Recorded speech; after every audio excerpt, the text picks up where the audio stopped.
আল্লাহু লা ইলাহা ইল্লা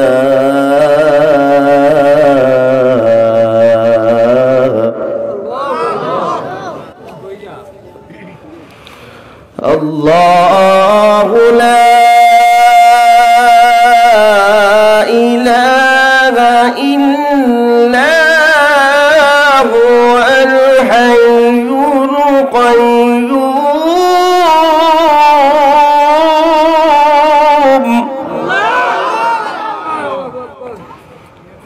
লা তা'খুযুহু সিনাতুন ওয়ালা নাওম। আল্লাহ বলতেছেন আমি সে আল্লাহ, আল্লাহু লা ইলাহা, আমি আল্লাহ ব্যতীত কোনো ইলাহের উপযোগী কেউ নাই। ঠিক কিনা জোরে কর, ইলাহের উপযোগী কেউ নাই। কারণ আল্লাহ রাব্বুল আলামিন জমিন বানাইলো, আসমান বানাইলো। আপনি যা দেখতেছেন আপনার দৃষ্টির ভিতরে হোক, দৃষ্টির বাহিরে হোক, সবকিছু কে বানাইছে? আরো জোরে কোন কে? লিল্লাহি মা ফিস সামাওয়াত,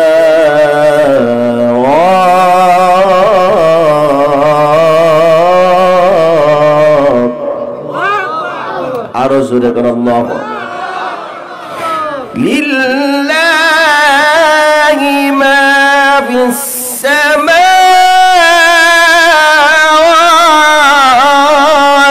ওয়াল আরদ। আল্লাহ বলতেছেন আসমান এবং জমিনের আধিপত্য হলো একমাত্র আমি আল্লাহ। ঠিক কিনা জোরে কর। এরে আল্লাহর গোলাম যারা দুনিয়ার জমিনে নাফরমানি করে, নাফরমান, যারা আল্লাহর বিরুদ্ধে ষড়যন্ত্র করে, যারা আল্লাহর আইনের বিরুদ্ধে ষড়যন্ত্র করে, তাদেরকে বলো, একবার বলে দেখো, জমিন আল্লাহ বানাইছে, চন্দ্র আল্লাহ বানাইছে, যা কিছু সব বানাইছে। এত ক্ষমতার মালিক যদি তুমি হয়ে থাকো, হুবহু আরেকটা পৃথিবী বানাইয়া তুমি পারলে দেখাও। পারবে? কথা কোন পারবে? কষ্ট হইতেছে আপনাদের? এরে আল্লাহর গোলাম, সব কিছু যেহেতু আল্লাহ বানাইল, যা কিছু দরকার সবকিছু জন্য আল্লাহ দিলেন। অতএব আপনি চাইলেও দেয়, না চাইলেও যিনি সবকিছু দেন তিনি হলো কে? অতএব আল্লাহ কয়জন? আল্লাহ বলতেছেন কুল হুয়াল্লাহু আহাদ। পয়গম্বর আপনি বলেন আল্লাহ এক। কয়জন? জোরে কোন কয়জন?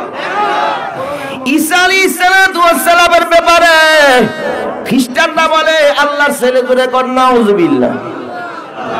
মারিয়াম আলাইহিস সালাতু ওয়াস সালাম যখন বাইতুল মাকদাসের খাদেমা ছিলেন, পেটের মধ্যে বাচ্চা আইসা যায়, গোসলখানার মধ্যে গোসল করার জন্য যখন গেলেন, হঠাৎ করে কাপড় পাল্টানোর পর বিছানার দিক তাকায় দেখে টকবক এক যুবক দাঁড়ানো। জোরে কোন সুবহানাল্লাহ। মারিয়াম আলাইহিস সালাতু ওয়াস সালাম ভয় পেয়ে বলতে লাগলো, তুমি আল্লাহকে ভয় করো, তোমার কি মা বোন নেই? অন্দর মহলে কিভাবে প্রবেশ করলা? সাবধান, বের হয়ে যাও, আমার শরীরে স্পর্শ করিও না। যুবক বলতে লাগলো, আমি দুনিয়ার কোনো মানুষ না, আমি আল্লাহর প্রেরিত ফেরেশতা। জোরে কোন সুবহানাল্লাহ। যখন এই কথা বলল, মারিয়ামের ভয় ভেঙে যায়। বলতে লাগলো, তাহলে কেন তুমি আসছো এই জায়গার মধ্যে? ফেরেশতা কেন আসলা? ওই ফেরেশতা জবাব দেয়, আল্লাহ পাঠাইছে তোমাকে একটা সন্তান দেওয়া হবে। জোরে কোন সুবহানাল্লাহ। মারিয়াম আলাইহিস সালাতু ওয়াস সালাম বলতে লাগলো, আমার তো বিয়ে হয় না, সন্তান কোত্থেকে হবে? ওই ফেরেশতা জবাব দিতে লাগলো, আল্লাহ যদি কাউকে দিতে চায়, আল্লাহ চাইতে দেরি আর হতে দেরি হয় না। জোরে কোন ঠিক কিনা? আল্লাহ পারে না? জোরে কোন পারে? ইন্নামা আমরুহু ইযা আরাদা শাইআন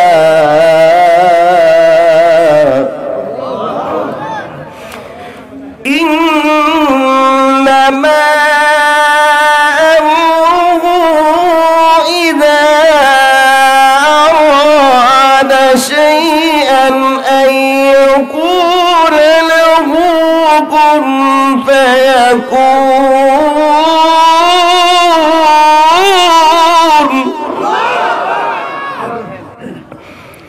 إنما أمره إذا أراد شيئا أن يقول له كن فيكون আল্লাহ বলেন নিশ্চয় যদি আমি কোনো জিনিস বানানোর জন্য ইচ্ছা করি শুধু বলে খাও ফায়াকুন হয়ে যাইতে সময় লাগে না জোরে করে আলহামদুলিল্লাহ আল্লাহ পারেনি এরে আল্লাহর গোলাম আল্লাহর কাছে কোনো জিনিস ক্ষমতার বাহিরে নয় আল্লাহ যদি চায় যদি খালি এতটুকু বলে হয়ে যাও হয়ে যাইতে সময় লাগে না শুধু শুধু হয়ে যায় ঠিক কিনা জোরে কাদের কুদু রত তো দারি বরকবার আনতা রব্বি আনতা হাসবি জুল জালাল তুহি কাদের জলিলুল্লাহ জাহাদাত बगर गाले तू ही मेरा गहदा ওই যুবক বলতে লাগলো আল্লাহ যদি চায় আল্লাহ চাইতে দেরি হতে দেরি নাই ওই যুবক মারিয়ামের ডান হাতের শাহাদাত আঙ্গুলের মধ্যে যখন ফুঁক দিলেন মারিয়াম আলাইহিস সালাতু ওয়াস সালামের শরীরটা শীতল হয়ে যায় জোরে কোন সুবহানাল্লাহ বাচ্চা হওয়ার সূচনা শুরু হয়ে যায় কিছুদিন পরে বাচ্চা হবে লুকালিটি ফেলাইয়া মারিয়াম আলাইহিস সালাতু ওয়াস সালাম মরু প্রান্তরে গিয়ে খেজুর গাছের কিনারে দাঁড়ায় বলতে লাগলো আল্লাহ সন্তান তো দিলা এই সন্তান নিয়ে যদি আমি নগরীতে যাই জেরুজালেমে যদি যাই লোকেরা আমাকে কত কিছু বলবে আমার তো বিয়ে হয় না সন্তান কোত্থেকে হলো আল্লাহ রাব্বুল আলামিন বলতে লাগলো আজকে তুমি কথার রোজা রাখবা কোনো কথা বলবা না জোরে কোন সুবহানাল্লাহ মারিয়াম আলাইহিস সালাতু ওয়াস সালাম সন্তান যখন দুনিয়াতে আসলেন ঈসা আলাইহিস সালাতু ওয়াস সালাম সন্তানকে কোলের মধ্যে নিয়ে বাইতুল মাকদাসের দিকে রওনা হয় বাইতুল মাকদাসে যাওয়ার পর সব লোকেরা একসাথে বলতে লাগলো মারিয়াম যেহেতু বাইতুল মাকদাসের খাদেমা তাহলে বুঝতে হবে বাপ সন্তানের যেহেতু বাবা নাই মারিয়ামের বিবাহ যেহেতু হয় নাই তাহলে এটা আল্লাহর একটা ছেলে জোরে কর নাউজুবিল্লাহ আল্লাহর ছেলে আছে কথা কোন আছে আল্লাহ কয়জন বাইতুল মাকদাসের মধ্যে তিন দল হয়ে গেল এক দল বলতে লাগলো আমরা এটাকে কিছু বলবো না আরেক দল বলতে লাগলো তিন খোদার এক খোদা আরেক দল বলতে লাগলো এটা হলো আল্লাহর ছেলে জোরে কর নাউজুবিল্লাহ এরে আল্লাহর গোলাম মারিয়াম আলাইহিস সালাতু ওয়াস সালামকে প্রশ্ন করলো মারিয়াম আমাদের অন্তরে প্রশান্তি দাও তোমার এই সন্তান কোত্থেকে আসলো তুমিও তো ভালো তোমার বাবাও ভালো তোমার মাও ভালো তোমার বংশের সবাই ভালো তুমি কিভাবে খারাপ হইলা এই সন্তান কোত্থেকে হলো ইয়া উখতা হারুন মা কানা আবুকি মুরআ সাউইন ওয়া মা কানাত উম্মুকি বাগিয়া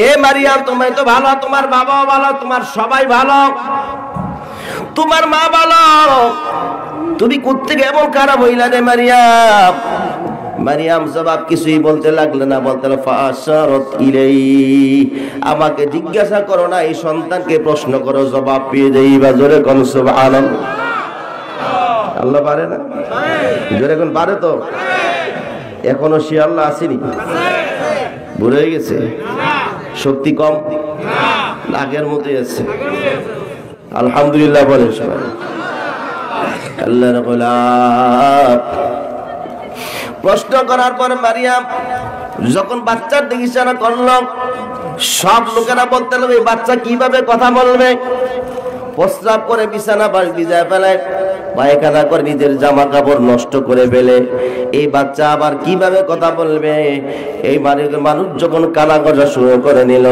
ঈসা আলাইহিস সালাতু ওয়াস সালামের জবান দিয়ে বের হয়ে গেল ক্বালা ইন্নী আবদুল্লাহ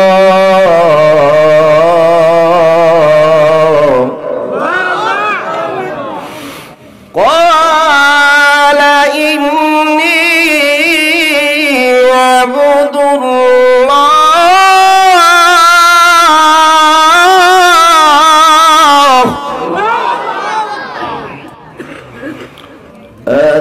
আতানিয়াল কিতাব ওয়া জাআলানি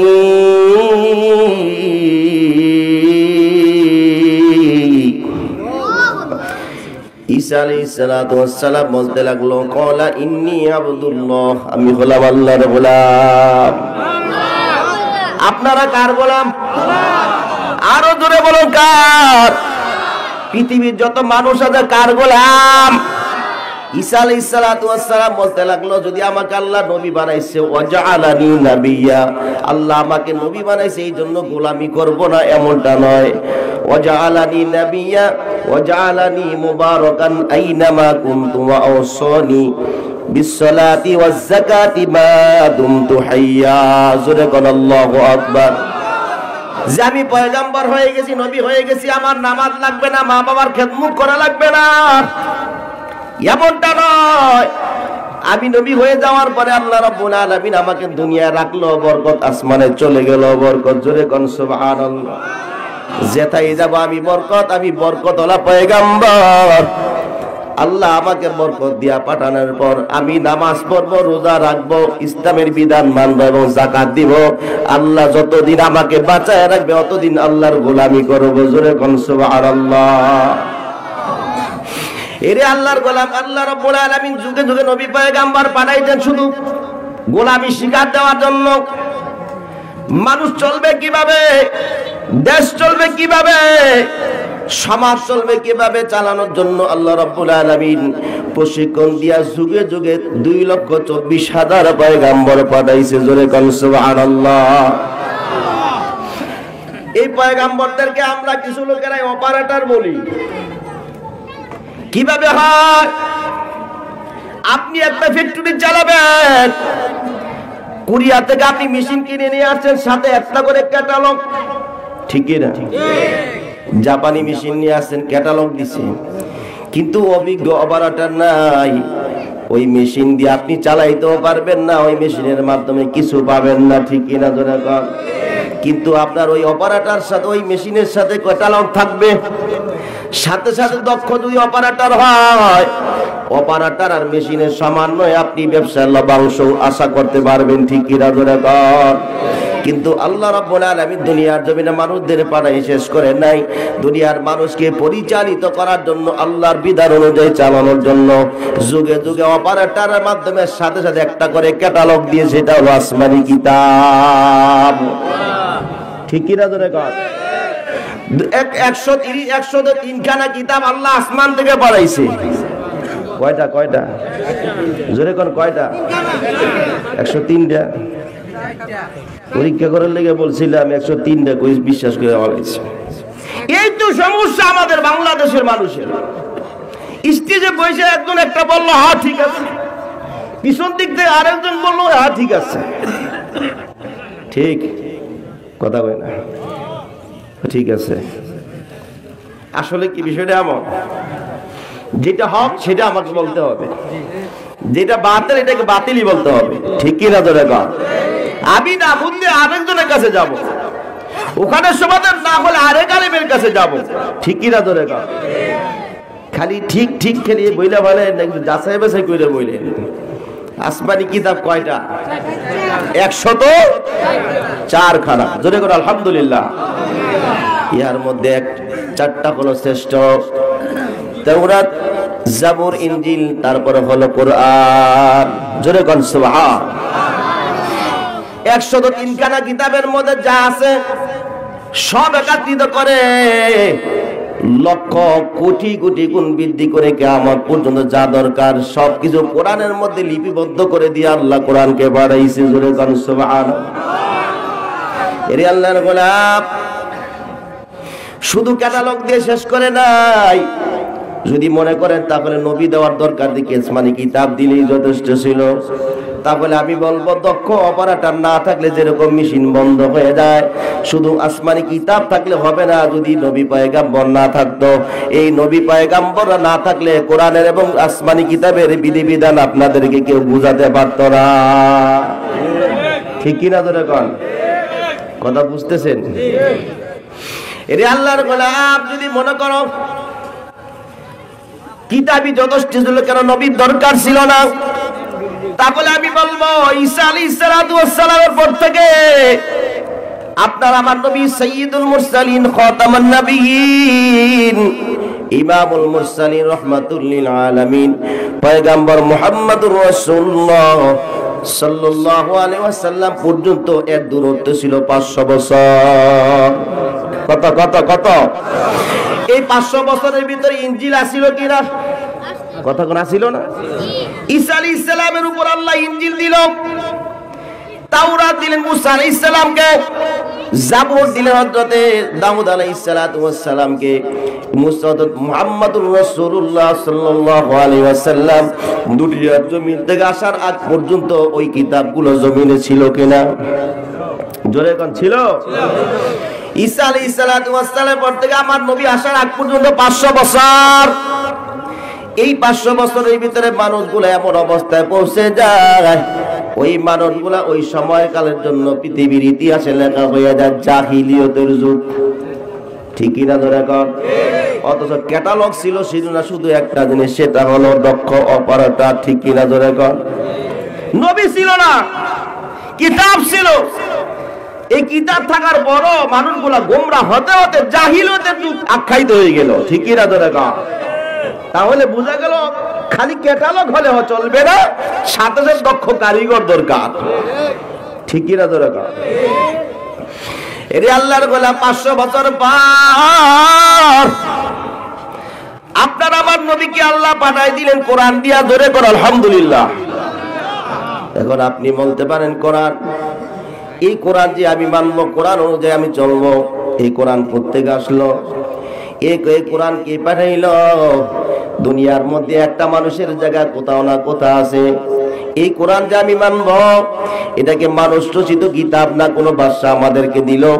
এই কিতাবের বাড়ি কোথায়, এই কোরআনের বাড়ি কোথায় আমাদের জানার দরকার আছে না নাই? এর আল্লাহর গোলাম আপনার আমার নবীকে কোরআন দিয়ে আল্লাহ বোঝানাই দিলেন। পয়গম্বর কোরআন শরীফ লিখতে গিয়া যখন আমরা কোরআন পড়ি বিসমিল্লাহির রহমানির রহিম, বিসমিল্লাহ লিখতে সর্বপ্রথম বা শব্দ ব্যবহৃত হয়। ঠিক কি না জোরে কোন? কোরআন শরীফের সর্বশেষ সূরা হলো সূরাতুন নাস। সর্বশেষ সূরাতুন নাসের সর্বশেষ আয়াত হলো মিনাল জিন্নাতি ওয়ান নাস। এই জিন্নাতি ওয়ান নাসের সর্বশেষ শব্দ হলো সিন। বা আর সিন মিলাইলে যদি কি হবে, তাহলে হবে বাস। কি বাস মানে কি? বাস কি? বাস মানে কি? যথেষ্ট। এনাফ। আল্লাহ বুঝাইলেন যে কোরআন শরীফ, এই কোরআনকে আমি দুনিয়ার জন্য পাঠায় শেষ করি নাই। এই কোরআন মানুষের ব্যক্তিত্ব জীবন থেকে সর্ব জায়গায় যথেষ্ট। জোরে কন্যা সুবহান, আর আস্তে কই সুবহানাল্লাহ। আশেপাশের লোকেরা শুনলে শরম না সুবহানাল্লাহ কইলে? সুবহানাল্লাহর ওয়াজই তো শেষ করতে পারবে না বক্তারা, তাহলে বাকি ওয়াজ করবে কখন? সুবহানাল্লাহ যদি আপনাদেরকে ধাক্কা দিয়ে ঠেলা দিয়ে বলতে হয়, তাহলে বাকি তো আলহামদুলিল্লাহ আর আল্লাহু আকবার দরুই গেল। ঠিকই না জোরে কর? সুবহানাল্লাহ বলে সওয়াব নাই? সুবহানাল্লাহি তামলাউল মিজান। সুবহানাল্লাহর পাল্লা, মিজানের পাল্লা সুবহানাল্লাহ ওজন অনেক বেশি হবে। সুবহানাল্লাহ। পিছনে রাখলে আমরা জীবনও সুবহানাল্লাহ করব না। এই সুবহানাল্লাহ কি বুকের পকেটে রেখে দিয়েছেন? বার করে একটু দেখেন এটা কালা না সাদা? আল্লাহ আমাদের বুঝার তৌফিক দান করেন। আরো জোরে কোন আমিন। আল্লাহর গোলাম, যদি আপনি কোরআনকে মানবেন, যদি কোরআনকে প্রশ্ন করা হয়, কোরআন তুমি বলো, কোরআন তোমার বাড়ি কোথায়, কোন জায়গা থেকে তুমি আসছো, কোরআন যতটা প্রশ্ন করা হবে, কোরআন প্রত্যেকটা প্রশ্নের জবাব দিতে প্রস্তুত। জোরে কোন ঠিক কিনা? কোরআনকে যদি তুমি বলো কোরআন তোমার বাড়ি কোথায়, কোরআন জবাবে বলবে বাল হুয়া কুরআন,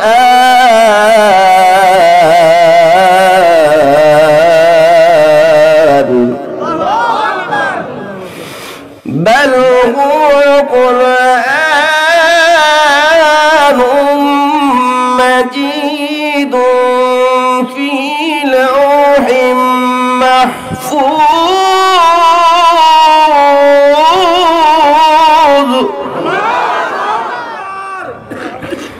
بل هو قرآن مجيد في লাউহিম মাহফুজ। রঙ্গে কোরআন, রঙ্গে ঈমান, রঙ্গে দ্বীন, রঙ্গে সুন্নাত, রাহমাতান লিল আলামিন। জোরে করে আল্লাহু আকবার। এরে আল্লাহর গোলাম, কোরআনকে যদি বলা হয় কোরআন তুমি বলো তোমার বাড়ি কোথায়, কোরআন জবাবে বলবে আমি এমন একটা জায়গাতে যাচ্ছি, আমার বাড়ি হলো দুনিয়ার কোথাও জায়গা নয়, মহামান্বিত আমি কোরআন, আমার বাড়ি হলো আসমানের ভিতরে লৌহে মাহফুজে। জোরে কোন সুবহানাল্লাহ। ও দুনিয়ার তুমি ইমানদার আল্লাহর গোলাম, যদি আমি কোরআনকে মানো, কোরআন অনুযায়ী চলো, তোমার মর্যাদা দুনিয়ায় থাকবে না, তোমার মর্যাদা লৌহে মাহফুজ পর্যন্ত আমি কোরআন পৌঁছে দেব। জোরে কোন সুবহানাল্লাহ। বিশ্বাস হয় না? কোরআন শরীফ আপনি পড়েন কাঠের রেয়ালের মধ্যে নিয়ে, ঠিকই না? কাঠের রেয়ালের মধ্যে নিয়ে আপনি কোরআন পড়েন, যদি কোরআনকে রেয়ালের মধ্যে নিয়ে পড়ার কারণে যদি ভুলের কারণে রেয়ালের মধ্যে আপনার পাটা লেগে যায়, কি করেন? কাঠের মধ্যে চুমা দেন। এই কাঠ দিয়ে আপনি বাড়ির মধ্যে খাট বানাইছেন, ওটার মধ্যে আপনি পারান, ঘুমান, ঠিক কিনা? জোরে কন। এই কাঠ দিয়ে বিভিন্ন বিভিন্ন কিছু বানান, কিন্তু ওখানে পা লাগলো, আপনি একবারও চুমা দাও না। কিন্তু যেই কোরআন দিয়ে, কোরআন শরীফের মধ্যে নিয়ে, যে রেয়ালের মধ্যে নিয়ে পড়লো, ওই রেয়ালের মধ্যে যদি পা লাগিয়ে দেয়, তাহলে তুমি তার চুমা দাও, বুকের সাথে লাগাও। কারণ কি? এটা কোরআনের সাথে তার সংস্পর্শ, কোরআনের সাথে তার মর্যাদা, তার সম্পর্ক, এই জন্য তার মর্যাদা কোরআনের সাথে সাথে হয়ে গেছে, ঠিক কিনা? জোরে এটা আল্লাহর গোলাম, আপনি যদি কোরআনকে ভালোবাসেন, কোরআন অনুযায়ী যদি চলেন, তাহলে আপনার মর্যাদা অনেক অনেক বেশি হবে। কিন্তু একটা জিনিস থাকা চাই, সেটা হলো আপনার ভিতরে ইসলাম থাকতে হবে, আত্মশুদ্ধি থাকা লাগবে। আমি যে কোরআন শিখবো, এটা হলো আল্লাহর জন্য, ঠিক কিনা? ধরে কর। রাসূল সাল্লাল্লাহু আলাইহি ওয়াসাল্লাম বলেন, দুনিয়ার কোন বাদশার কথা বলেন নাই, কোন ধনী লোকের কথাও বলে নাই, কোন মানুষের, সাধারণ মানুষের কথাও বলে নাই। ক্বালান নবী সাল্লাল্লাহু আলাইহি ওয়াসাল্লাম, খায়রুকুম মান তাআল্লামাল কুরআন, খায়রুকুম মান তাআল্লামাল কুরআন ওয়া আল্লামা, আও কামা ক্বালান নবী আলাইহিস সালাতু ওয়াস সালাম। আল্লাহর পয়গম্বর বলে, দুনিয়ার মধ্যে উত্তম ওই ব্যক্তি, সর্বশ্রেষ্ঠ ওই ব্যক্তি যে কোরআন শিখে এবং শিক্ষা দেয়। তাইলে বলেন, কোরআনের পাওয়ার আছে না নাই? কোরআনের মর্যাদা আছে না নাই? এক যুবকের দুইটা সন্তান, কয়টা? কষ্ট হইতেছে? এক যুবকের দুইটা সন্তান। বড় সন্তানের জন্য বাবা আকিকা করছে, একটা খাসি জবাই করলো, অনেক আগের ঘটনা, আজ থেকে কয়েকশো বছর আগের ঘটনা। বাবা সন্তানের আকিকা দেওয়ার জন্য একটা বকরি জবাই করছে। এই বকরি জবাই করার পর চামড়াটা শুকিয়ে বাড়ির ছাদের উপর রেখে দিলেন। কিছুদিন শুকানোর পর বড় ছেলেটা বাবাকে বলতে, বাবা চামড়াটা আমাকে দিয়ে দাও, এই চামড়া দিয়ে আমি একটা ফুটবল বানাবো, বিকাল বেলা ফুটবল দিয়ে খেলা করবো। কিন্তু পক্ষান্তরে তার ছোট ছেলেটা মাদ্রাসার মধ্যে লেখাপড়া করতো। ওই ছেলেটা বলে, বাবা চামড়াটা আমাকে দিয়ে দাও, এই চামড়া দিয়ে আমি কোরআনের গিলাফ বানাবো। সুবহানাল্লাহ। বাবা চিন্তা করলো, সন্তান দুইজন, এই জন্য চামড়া কাইটা দুই ভাগ করে দিয়ে বলে, যাও নিয়ে যাও। বড় ছেলেটা বাজারে যাইয়া চামড়া দিয়ে ফুটবল বানাইয়া বাড়ির দিক রওনা করছে। এখন আপনারা বলেন, এই ফুটবল নিয়ে রওনা করছে, এই ফুটবলকে কেউ বুকের মধ্যে লয়ে আনবো নাকি? কি করবো আজকে? আপনারা এখন কি করবে? লাঠির উপরে লাঠি, কয়টা দিব হিসাব নাই, ঠিকই না? বর্তমানে ফুটবল খেলা দেখেন না, এর চেয়ে বেশি লোক রাতে 3টা 4টা পর্যন্ত ফুটবল খেলে থাকে টেলিভিশন সামনে নিয়ে। ওয়াজের ময়দানে লোক পাওয়া যায় না, ফজরের নামাজে লোক পাওয়া যায় না, আছে না নাই? যে চক্ষু দিয়া টেলিভিশনের দিকে বিধর্মী খেলা দেখায়, তুমি সাপোর্ট করতেছো? আল্লাহ যদি জিজ্ঞাসা করে, কিয়ামতের ময়দানে পাকড়াও করা হবে, আটকা পড়ে যাবে, জাহান্নাম ছাড়া বাঁচার কোনো বিকল্প রাস্তা নাই। খেলা তো একবারই হারাম, সাপোর্ট আবার বিধর্মীদেরকে, ঠিক কিনা? এক লোক, নাম বলবো না, বাংলাদেশেরই নাগরিক, ব্রাজিলকে ভালোবাসা সাপোর্ট করতে গিয়া ওর বিটাবারে সব বেচা 5 কিলোমিটার পর্যন্ত পতাকা লাগাইছে। আল্লাহু আকবার করে নাউজুবিল্লাহ করি। কোন সময় আল্লাহু আকবার বলতে সুবহানাল্লাহ বলতে এই ওয়াজি জানেন আপনারা কেমন মুসলমান হইছে। এক মুরব্বি গরু কিনতে বাজারে রওনা করছে। কি কিনতে? এই কষ্ট হইতেছে, গরু কেনার জন্য বাজারে রওনা করবে, রাস্তা দিয়া মসজিদের সামনে দিয়ে যাচ্ছে। ইমাম সাহেব জিজ্ঞাসা, আসসালামু আলাইকুম চাচা কই যান? কয় গরু কিনতে। তো উনি বলতে লাগলেন, ইমাম সাহেব বলল, আপনি চাচা গরু কিনবেন, ঠিক আছে ইনশাল্লাহ বললেন না? কয় টাকা আমার, গরু কিনবো আমি, আবার ইনশাল্লাহ বলার দরকার কি? তো হুজুর চিন্তা করলে বাকনা মানুষ বেশি কথা কইলে আবার কোন পেজ দিয়া বয়, যাক ওরটা হয় চলুক আর আমারটা আমি চলি। রওনা করছে বাজারে। সন্ধ্যার সময় থেকে গরুও নাই, মুরব্বী মুখ খারাপ করে মসজিদের সামনে দিয়ে আইতেছে। ইমাম সাহেব মাগরিবি নামাজ আদায় করে বসে রয়েছে বারান্দায়। দেখে একটু হাসি দেওয়া, সালাম আলাইকুম চাচা কি খবর, গরু কই? অনেক চাচা কান দেয়ার কা, হুজুর ইনশাল্লাহ সোরের টেহা নিছে গা। কথা বুঝছেন আপনি? কোন সময় ইনশাল্লাহ বলতে ওই খবরই নাই। এগুলো আমাদের অবস্থা, ঠিক কিনা? ধরে কন আল্লাহ আমাদের বুঝার তৌফিক দান করেন, আরো জোরে করা আমিন। এই যে অবস্থা, আর্জেন্টিনার ব্রাজিলের সাপোর্ট দিয়া মানুষ খুঁড়াখুনি একজন মারাই গেছে। এক যুবক আর্জেন্টিনার পতাকা লাগাইতে গিয়ে উপর থেকে পড়ে মারা গেছে। আমরা দোয়া করি আল্লাহ তাকে মাফ করে দেখ, কারণ যেই দলের সাপোর্ট করতে গিয়া পতাকা লাগাইলো, এই দলটা তো, এই দেশটা তো বিধর্মী, ঠিক কিনা? ধরে কর আল্লাহ রসুল বলে, যার সাথে যার ভাব কিয়ামতের ময়দানে তার সাথে আর আসন নাসর হবে। এই জন্য বলবো, যে যুবকরা আর্জেন্টিনা ব্রাজিলের জন্য পাগল হইছো, হিসাব করে ভালোবাসো, সাপোর্ট করো, কারণ কিয়ামতের ময়দানে ওদের সাথে তোমার আসর হবে। নাউজুবিল্লাহ কন্যা। তোমার বাড়ির উপরে আর্জেন্টিনা ব্রাজিলের পতাকা দেখা যায়, আমাদের দেশের নাগরিক ওই পতাকা নাই। তুমি তো স্বাধীনতা বিরোধী, ঠিক কিনা? ধরে কাও সরকার যদি ভালো দৃষ্টিতে তাকাইতো, যারা পতাকা লাগাইছে তাদেরকে ধৈর্য ধরে পিটানোর দরকার ছিল, ধরে রিমান্ড দেওয়ার দরকার ছিল, ঠিক কিনা? ধরে কান আল্লাহ হেফাজত করো, জোরে করা আমিন, আর জোরে করা আমিন। আর্জেন্টিনা ব্রাজিলের পতাকা লাগাও। কোনদিন তো তোমার বাড়ির ছাদের মধ্যে দেখলাম না তোমার নবীর ভালোবাসার দাবি নিয়ে নবীর দেশের পতাকা তোমার বাড়ির উপরে লাগাইতে। দেখছি সৌদিকে সাপোর্ট করার জন্য বলতেছি না আমি, কারণ খেলা তো হারাম। শুধু সৌদি কেন, সৌদির বাইতুল্লাহর ইমাম সাহেব যদি এই খেলা করে, খেলার মধ্যে নেমে যায়, তাও কিয়ামত পর্যন্ত জায়েজ হবে না, ঠিক কিনা? ধরে কর তোমার যদি নবীর প্রতি ভালোবাসা থাকতো, তাহলে খেলা কেন? তাহলে তোমার বাড়ির ছাদের উপর আমার নবীর কালেমার পতাকা দরকার ছিল। তুমি কেমন মুসলমান দাবি করো? তোমার নবীর প্রতি ভালোবাসা নাই, কোরআনের প্রতি ভালোবাসা নাই, যার কারণে তুমি সারা রাত জায়গায় জায়গায় তুমি ফুটবল খেলা দেখো।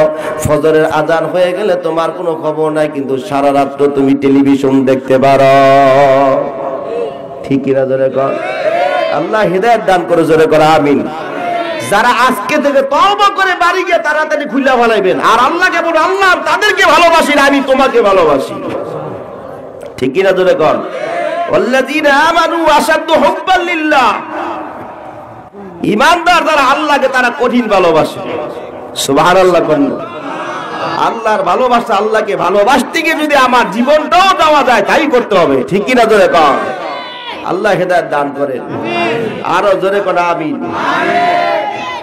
আল্লাহর গোলাম, যা বলতেছিলাম, কোরআনকে যদি প্রশ্ন করা হয়, ওই যে দুই ছেলেকে বলছিলাম, এক ছেলে ফুটবল বানায় বাড়ির দিক রওনা করছে, রাস্তা দিয়ে রওনা করতেছে, ফুটবল যে দেখে সেই লাঠির উপরে লাঠি মারে। বাবার মার সামনে বাড়িতে নিয়ে আসার পর বাবাও লাঠি দেয়, বোনের সামনে যাওয়ার পর বোনও লাঠি দেয়, মার সামনে যাওয়ার পর মা বলে হাতের মধ্যে দইরা বানাইলেন। এখন সবাই এক বাক্যে বলতে লাগলো, হ্যান্ডবল হ্যান্ডবল। কি বল? কি বল কি বুঝাইছে? অশুদ্ধ হয়ে গেছে, অশুদ্ধ, এটা শুদ্ধ করা লাগবে। আর শুদ্ধ করতে কি করে? আর লাথি দিতে দিব। ঠিক কি না? তোরে কর খেলা দেখেন না আপনারা? খেলা দেখতে গিয়ে যদি হাতের মধ্যে বলটা লেগে যায়, এটা কি কয়? হ্যান্ডবল কয় না? এর শুদ্ধ করতে কিভাবে? হ্যান্ডবল মানে কি? এটা অশুদ্ধ হয়ে গেছে, এটা এখন ফেল, এখন ঠিক করা লাগবে। ঠিক করতে গিয়ে আর লাথি দিতে দিব। ঠিক কি না? তোরে কর। এখন ফুটবল দিয়ে আনা করছে যে দে সেই লাথি, মা ধরছে, মা ধরার পর সবাই বলে হ্যান্ডবল। মাইকে কি করতে করতে লাথি দাও, লাথির উপরে লাথি। বাবা মুস্কি হাসি দিয়া বলে তুমি ফুটবল বানাই নিয়ে আসলা, যার কারণে যে দেখে সেই লাথি মারে। ছোট সন্তানটা এই চামড়া অর্ধেক নিয়ে বাজারে যাইয়া মুসিকে আদবের সহিত বলতে লাগলো, এই চামড়া দিয়া পবিত্র কোরআনের গিলাফ বানায় দাও। আরো জোরে কোন সুবহানাল্লাহ। এরে আল্লাহর গোলাম, মুসি সুন্দর করে কোরআনের গিলাফ বানাইয়া মুসি সর্বপ্রথম আগে বুকের মধ্যে লাগায়, চোখের মধ্যে লাগায়, মুখ দিয়ে চুমা দেয়। জোরে কোন সুবহানাল্লাহ। এখন সন্তানরা চামড়ার গিলাফটা বুকের মধ্যে লাগাইয়া বাড়ির দিক রওনা করছে। রুমাল দিয়া, চাদর দিয়া ঢাইকা বাড়ির দিক যখন রওনা করলো, রাস্তার মধ্যে যে জিজ্ঞাসা করে তোমার বুকের মধ্যে কি? কয় কোরআনের গিলাফ। জোরে কোন সুবহানাল্লাহ। যে দেখে সেই বলে দাও কোরআনের গিলাফটা আমাকে দাও। যে দেখে সেই চোখের মধ্যে লাগায়, বুকের মধ্যে লাগায়, কপালে লাগায়, চুমা দেয়। জোরে কোন আল্লাহু আকবার। বাড়িতে আনার পর বোন চুমা দেয়, বুকের মধ্যে লাগায়, বাবা বুকের মধ্যে লাগায়, বলতে হলো এর চেয়ে প্রশান্তি দুনিয়াতে আর কোথাও নাই। সোহবতে সালেহ তোরা সালেহ কুনাত, সোহবতে তালেহ তোরা তালেহ কুনাত। তাই বেরাদার দূরে বাসজ ইয়ারে বদ, ইয়ারে বদ বদ তরবুয়াদ আজমারে বদ, ইয়ারে বদ বদ তরবুয়াদ আজমারে বদ। হকে জাতে পাকে আল্লাহুস সামাদ। জোরে কোন আল্লাহু আকবার। এরে আল্লাহর গোলাম, ওই যুবক ওই ছেলেটা কোরআন বাড়ির গিলাফ বাড়িতে নিয়ে আসার পর সবাই সুমাদের বুকের মধ্যে লাগায়। কি চামড়া কিন্তু একই বকরির চামড়া, একটা দিয়া ফুটবল আর একটা কোরআনের গিলাফ। এই গিলাফ কোরআনের গিলাফের কারণে সবাই তাকে চুমাদের বুকের মধ্যে লাগায়। ঠিক কিনা জোরে কর। এরে আল্লাহর গোলাম, তুমিও মানুষ, একজন কোরআনের শিক্ষক, যারা ও মানুষ, মাদ্রাসার ছাত্র মানুষ, তুমি কেন আলেম দেখলে সালাম দাও? আলেমকে তো তাজিম করো, কারণ কি? কারণ ওই আলেমের সাথে কোরআনের সম্পর্ক। ঠিক কিনা জোরে কর। আপনিও যদি কোরআনকে মানেন, কোরআন অনুযায়ী আমল করেন, আপনার মর্যাদাও আল্লাহ দুনিয়া তো বাড়াই দিবেন, পরকালেও বাড়াই দিবে। জোরে কোন সুবহানাল্লাহ। কোরআনকে প্রশ্ন করছো তোমার বাড়ি কোথায়? কোরআন বলছে আমার বাড়ি হলো লোহে মাহফুজে। এখন যদি কোরআনকে প্রশ্ন করা, কোরআন তুমি যে দুনিয়ার জমিনে আসলা, তাহলে কিভাবে আসছো? কে তোমাকে নিয়ে আসলো দুনিয়াতে? তোমাকে কার মাধ্যমে পরিচয় করা দিল? তুমি কার মাধ্যমে আসছো? কোরআন বলবে নাযালা বিহি রূহুল আমিন।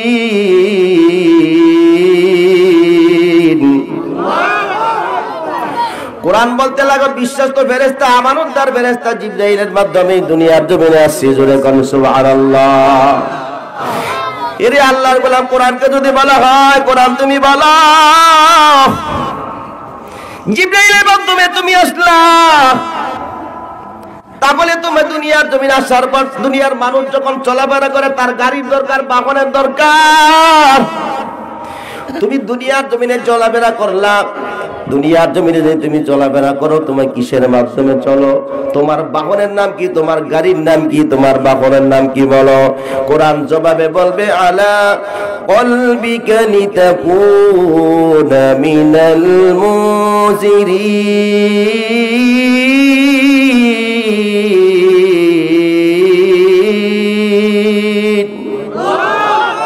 কোরআন জবাবে বলবে আমি এমন একটা বাহনের মধ্যে চলি, যদি কেউ ইচ্ছা করলে ধ্বংস করতে পারবে না, এমন কোন শক্তি নাই আমার বাহনকে ধ্বংস করে দেওয়ার জন্য।